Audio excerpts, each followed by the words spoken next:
Salut à toi, bienvenue dans cette deuxième vidéo consacrée aux injonctions. Lors de cette première vidéo, nous avons vu les injonctions ne sois pas toi-même, ne grandis pas, n'existe pas. Et aujourd'hui, nous allons pas voir non pas une injonction, ni deux, ni trois, mais 4 injonctions. Ne réussis pas, ne fais pas, ne sois pas proche et ne pense pas. Alors avant toute chose, je vais te reproposer cette petite vidéo que j'avais mis dans la première partie. Donc si tu l'as déjà vue, n'hésite pas à passer. Pour les autres, je te conseille de la regarder si tu veux bien comprendre ce que c'est qu'une injonction. Intro, vidéo et c'est parti.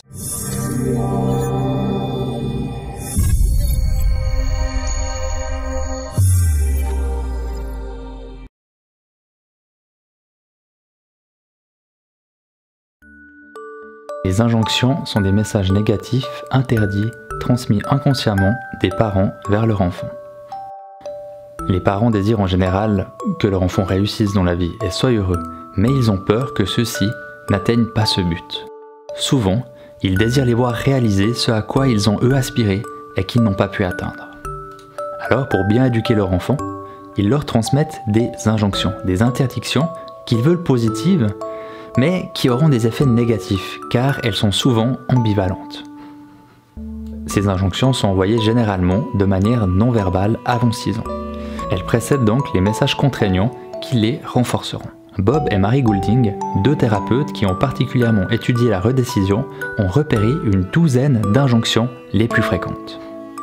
Ne sois pas toi-même, n'existe pas, ne grandis pas, ne réussis pas, ne sois pas un enfant, n'agis pas, n'aie pas de valeur, ne sois pas proche, ne t'attache pas, ne pense pas, ne sois pas en bonne santé.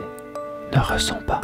Bien entendu, la liste n'est pas exhaustive. Nous pouvons en imaginer d'autres comme ne dérange pas, ne demande pas, n'éprouve pas de besoin, etc. Avant de commencer, je veux préciser que le but de cette vidéo, c'est pas de faire culpabiliser les parents ou que les enfants, que nous sommes tous, en veulent à leurs parents. C'est quoi ce bordel, papa? Merci pour l'injonction, on ne réussit pas. Merci, hein, vraiment. Non, ce n'est pas du tout ça l'idée. Comme expliqué auparavant, ce sont des mécanismes inconscients et donc difficilement contrôlables. Le but est de prendre conscience que ça existe et de repérer certaines injonctions qui nous parlent peut-être plus que d'autres. On n'est pas là dans un processus thérapeutique. Après, si vous voulez en parler avec votre psychiatre, votre psychologue, votre thérapeute, ça peut faire une très belle base de travail. Bref, parenthèse fermée, on attaque tout de suite avec la première injonction. Non, prends pas ce livre, tu vas pas réussir, c'est écrit beaucoup trop petit pour toi. Ne réussis pas.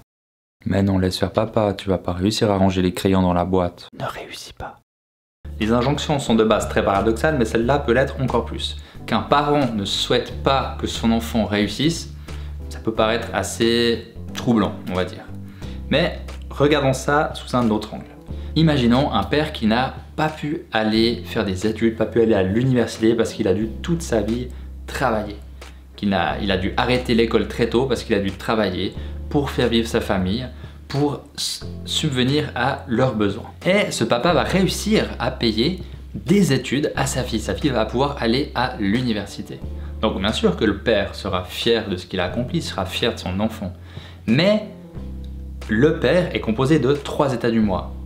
Parent, adulte, enfant. Donc le père, cet adulte, a un état enfant en lui. Et cet état enfant sera jaloux que sa propre fille ait pu avoir toutes les chances que lui-même n'a pas eues. Et donc l'ambivalence est là, c'est que ce père, le côté adulte et parent, sera fier de sa fille, mais son enfant intérieur, lui, sera jaloux et c'est pour ça qu'il enverra des injonctions inconscientes, ne réussis pas parce que moi je n'ai pas pu réussir. Et donc une étudiante, imaginant cette fille qui a reçu cette injonction et qui donc prend cette décision très tôt de ne pas réussir, pourra tout à fait s'auto-saboter, par exemple le jour de ses examens, en oubliant de rendre un document important, en arrivant en retard à son oral qu'elle ne devait pas rater, en quittant la salle avec un énorme coup de panique alors que ça ne lui était jamais arrivé. Et tout ça parce qu'il y a très longtemps, elle avait pris cette décision de ne pas réussir. D'où l'importance de travailler sur ces injonctions une fois à l'âge adulte. Prochaine injonction. Arrête de me tendre tes bras, j'ai pas le temps maintenant. Ne sois pas proche. Oui, maman nous a quittés, je pense pas qu'elle reviendra. Ne sois pas proche. Cette injonction peut impliquer une interdiction de proximité, soit quand ce sont des parents qui n'aiment pas prendre les enfants dans les bras, qui vont souvent refuser et repousser l'enfant, ou alors quand ce sont des parents qui ne sont pas du tout proches et que l'enfant grandira avec cet exemple. Un enfant qui est constamment rejeté physiquement par ses parents, l'enfant va prendre la décision que sa quête de proximité ne vaut pas la souffrance d'un rejet. Et donc, il prendra la décision de ne plus être proche. L'enfant peut décoder ce message si l'un de ses deux parents s'en va brutalement. Décès, séparation sans contact. Comme l'enfant est incapable de comprendre ce qu'il se passe, il doit conclure quelque chose. Et sa conclusion, ça pourrait être « Plus jamais je ferai confiance aux gens pour être là quand j'ai besoin d'eux ». Une personne qui a pris cette décision dans l'enfance et la conservera à l'âge adulte pourra se méfier constamment des autres. Même si les autres personnes l'acceptent chaleureusement, avec bienveillance, elle sera constamment à l'affût d'un rejet. Et si l'autre personne refuse de la rejeter, eh bien cette dernière mettra la relation à rude épreuve jusqu'à qu'arrive un moment où l'autre personne finisse par la rejeter. Et à ce moment-là, elle dira quelque chose comme « Vous voyez, je vous l'avais dit, on peut pas faire confiance aux gens ». Prochaine injonction. Quelle idée t'as là? T'as pas autre chose de plus intelligent à dire? Ne pense pas. Ne pense pas. Elle provient d'un parent qui ne laisse pas la place à son enfant de penser par lui-même et va constamment critiquer ce qu'il dit. Ne pense pas exprime aussi un message qui pourrait dire « Sois obsédé par tout ce que tu veux, sauf par le problème actuel ».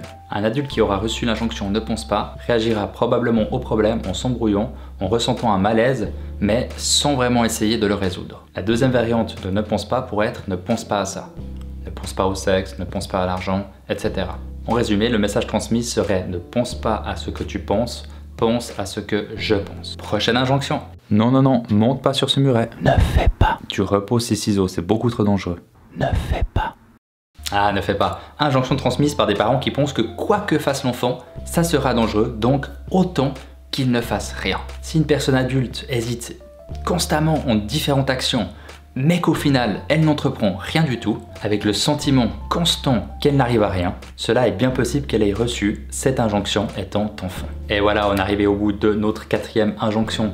Comme dit en début de vidéo, observe-toi avec curiosité, avec bienveillance et avec le moins de jugement possible. Quant à nous, je te donne rendez-vous pour la prochaine vidéo qui traitera des 4 dernières injonctions que nous n'avons pas vues.